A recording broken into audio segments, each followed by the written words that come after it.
அதிமுக அம்மா கட்சி பொதுச் செயலாளர் சசிகலா சொத்து குவிப்பு வழக்கில் சிறை தண்டனை பெற்று பெங்களூர் சிறையில் அடைக்கப்பட்டுள்ளார். முன்னாள் முதல்வர் ஜெயலலிதா, சசிகலா, இளவரசி மற்றும் சுதாகரன் ஆகியோர் மீது தொடரப்பட்ட சொத்து குவிப்பு வழக்கில் 4 ஆண்டுகள் சிறை தண்டனை பெற்று சசிகலா, இளவரசி மற்றும் சுதாகரன் ஆகியோர் சிறையில் அடைக்கப்பட்டுள்ளனர்.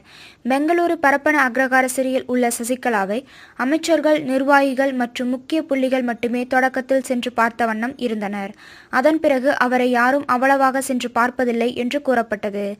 இந்நிலையில் பெங்களூர் சிறையில் உள்ள சசிகலாவை நடிகர் கருணா சந்தித்து பேசியுள்ளார். அவருடன் சசிகலா ஆதரவு நிர்வாகிகளும் சென்று பார்த்துள்ளனர். எம்எல்ஏ கருணா சசிகலாவை சந்தித்து 40 நிமிடங்கள் பேசியுள்ளார். அப்போது அதிமுக கட்சியை பற்றி மனம் திறந்து உருகி சசிகலா பேசியதாக கருணாஸ் கூறியுள்ளார். மேலும் முன்னாள் முதலமைச்சர் ஜெயலலிதா வளர்த்த கட்சியை எந்த காரணத்தை கொண்டும் சிதைத்துவிடக்கூடாது என்று சசிகலா கருணாசிடம் கூறியுள்ளார். சசிகலாவை சந்தித்ததும் அவருடன் பேசியதும் மகிழ்ச்சி அளித்ததாகவும் கருணாஸ் கூறியுள்ளார். சிறையில் இருக்கும் சசிகலாவிற்கு தொண்டர்கள் பலர் கடிதங்கள் அனுப்புகின்றனராம்.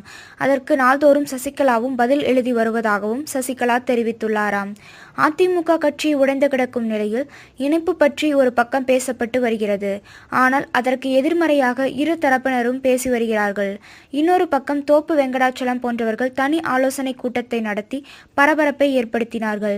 இந்நிலையில் கருணா சிறைக்கு சென்று சசிகலாவை சந்தித்து பேசிவிட்டு வந்திருப்பது அரசியல் வட்டாரத்தில் பற்பல சந்தேகங்களை எழுப்புகிறது.